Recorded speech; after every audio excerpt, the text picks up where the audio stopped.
स्वागत आहे तुमचं मोरेताईंच्या रेसिपी चॅनल मध्ये।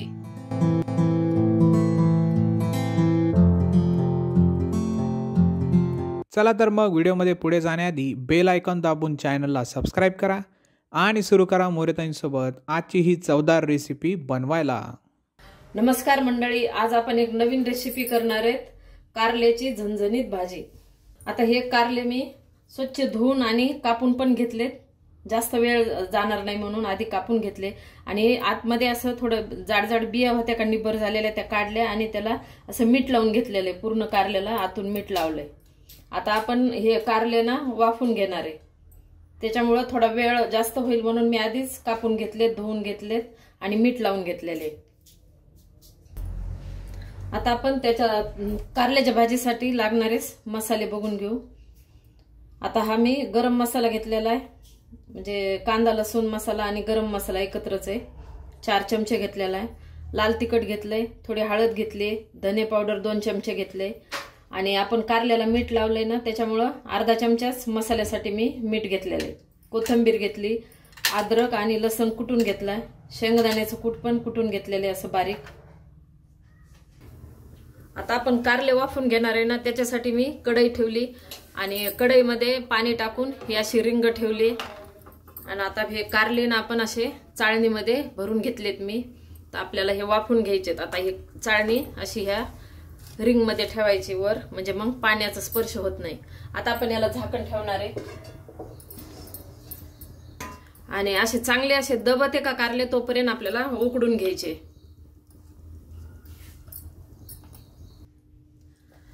आता आपण कारले उखडेत का बघू। मी असं हे दाबून राहण्यासाठी हे खलबत्ता ठेवला होता वजन। आता आपण ताट काढू।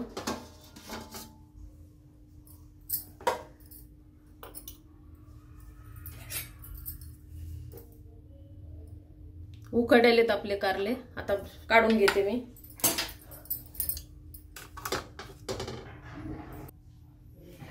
कारले आपले चांगले उखडलेले आहेत, एकदम नरम झालेत, असे उकडायचे आणि हे थोडे गरम आहेत ना, थोडं थंड होईपर्यंत आपण मसाला एकत्र करून घेऊ।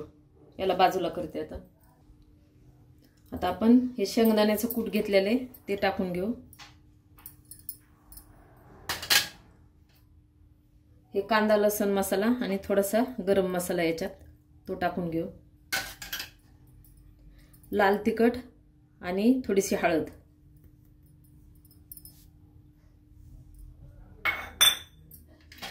धने पावडर, लसूण आणि अद्रक असं कुटून घेतलेले ते पण टाकून घेऊ। आणि मीठ अगदी अर्ध्या चमच्यालाही कमी आहे, कारण आपण कारल्याला ना आतून खूप मीठ लावलेलं आहे, त्याच्यामुळे आपल्याला फक्त मसाल्यापुरतं मीठ टाकायचंय। तर कोथिंबीर टाकून घेऊ। आता आपण एक पोहे खायचा चमचा असतो का त्या अंदाजानुसार 1 चमचा तेल टाकलं मी। आता आपण हे मसाले ना एकत्र करून घेऊ।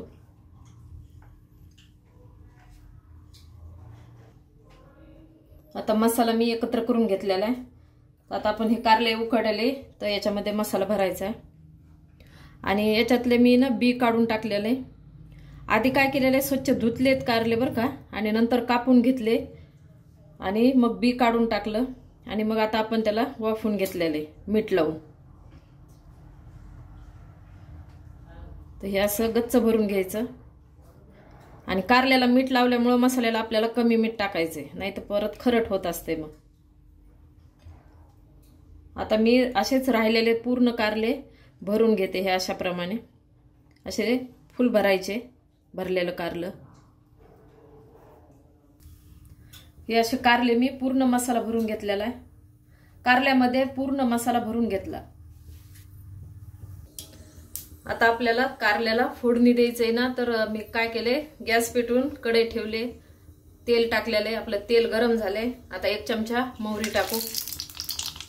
आता मोहरी तडतडली की आपण हे मसाला भरलेले कारले तेलामध्ये सोडून देऊ। मोहरी आपली तडतडली,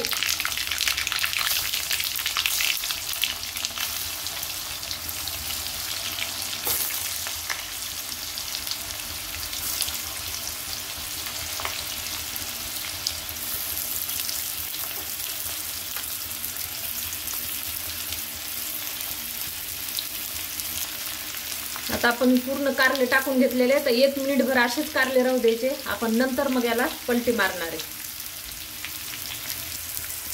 आता आपण 1 मिनिटभर असेच कारले ठेवले होते. आता आपण याला पलटी करून घेऊ. हे असे खालून चांगले परतले आणि नंतर आता मग आपण झाकण ठेवणार आहे.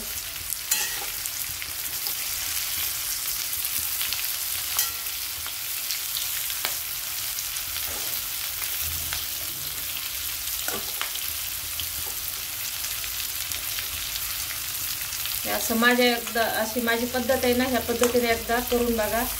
अजिबात कडू होत नाही. लहान मुलं पण खातील अशी कारल्याची भाजी होते छान.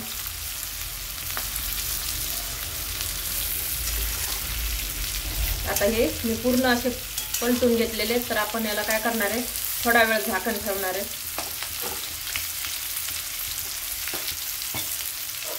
आणि हा थोडा मसाला उरलेला आहे का, नाही उरला तरी बी काही हरकत नाही, पण जर आता उरला ना तर तसं नाही राहू द्यायचं, आपण याच्यामध्ये टाकून द्यायचा. आता आपण ताट झाकून ठेवू आणि कमी गॅसवर याला शिजू देऊ.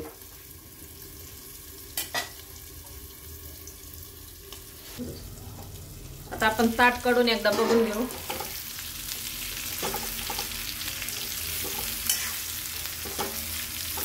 आता कारल्याचे हे ना, कारले पूर्ण आपले दोन्ही साईडनं पण असे चांगले परतून झालेले.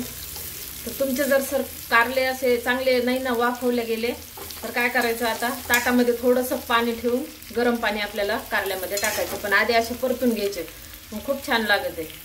आता हे दोन्ही साईड परतलेली, तर मी आता हे ताट ठेवून थोडंसं पाणी टाकणार आहे आणि पाणी गरम झाल्यावर कारल्यामध्ये टाकायचं. आपल्याला थोडंसं पाणी असं मी गरम करायला ठेवलंय, गरम झाल्यावर टाकणार आहे. आता पाणी गरम झालेलं आहे. आता आपण पाणी याच्यात टाकून देऊ.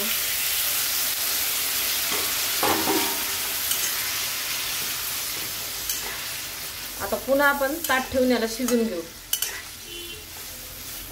नाहीतर नाही ताट ठेवलं तरी पण चालते. आता आपण पाणी टाकलेले, तर ताट ठेवायची काही गरज नाही. आता याला शिजून घेऊ. कारल्याची भाजी शिजली आहे आता मस्त. आता आपण काढून घेऊ. थोडं पाणी टाकून अशी शिजून घेतलेली, आता काढून घेते. अशा प्रकारे कारल्याची झणझणीत भाजी तयार आहे. एकदा नक्की ट्राय करा आणि कमेंटमध्ये कळवा. तुम्हाला हा व्हिडिओ आवडला असेल तर लाईक करा आणि अशाच प्रकारच्या चवदार आणि चमचमीत रेसिपीसाठी सबस्क्राईब करा आणि कमेंटमध्ये कळवा तुम्हाला कोणत्या रेसिपीज बघायला आवडतील. पुन्हा भेटूया एका नवीन रेसिपीसह एका नवीन व्हिडिओमध्ये. धन्यवाद.